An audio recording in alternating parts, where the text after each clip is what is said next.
السلام علیکم یارانو، دا ټیم زه په بونیر پیر بابا پښوڼۍ کې موجود یم چې په کم کې سیلاب ډېر زیات نقصان کړی و. که دا ټیک ټاکران نه وای، دا نیوز چینلان تاسو زما نه ښه پیژنئ. که د پنجابیانو یو سپی مړ شي، هغه په نیوز چینل کې پورته ښکته کېږي او د پښتنو به خاندانونه ورک شي، لیکن نیوز چینل والا قسم کړی دی که چېرته د پښتنو اواز دی د یو ځای پورې ورسوي.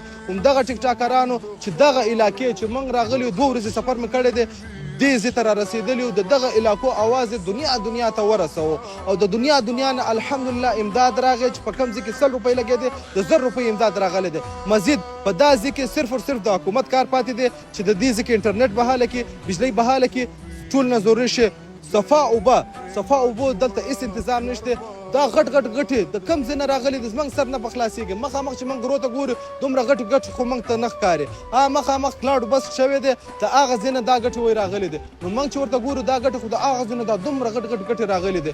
نو حکومت نه دا اپیل دی چې دا هغه ځای دلته یو پوره کلی آباد و، اوس دا کلی نام نشان نشته او دا ګټان خالي پراته دي. دا علاقه واپس صفا کړي او په دې کې د کم چې د زندګي ضرورتونه دي هغه پوره کړي. او بقایا ستاسو نه اپیل دی، کم ټیک ټاکران چې ښه کار کوي هغه په ښه الفاظو کې یادوئ او هغه له داد ورکوي چې د هغه زړه غټېږي ورور، هغه نور بیا ښه ویډیو دله جوړوي، ښه کونټنټ دله جوړوي. او هغه ټیک ټاکران کم چې فحاشي په دې ټیک ټاک کې خوري، د هغو نه زموږ دا اپیل دی چې خدا را دا ټیک ټاک مه مرداروئ او ښه کونټنټ پکې جوړوئ او مزید د ټیک ټاکرانو بدنامیانې مه کوئ. او یارانو دا ویډیو در سره شیر کړئ چې ټولو عوام ته ورسیږي. ډېره مننه، وسلام.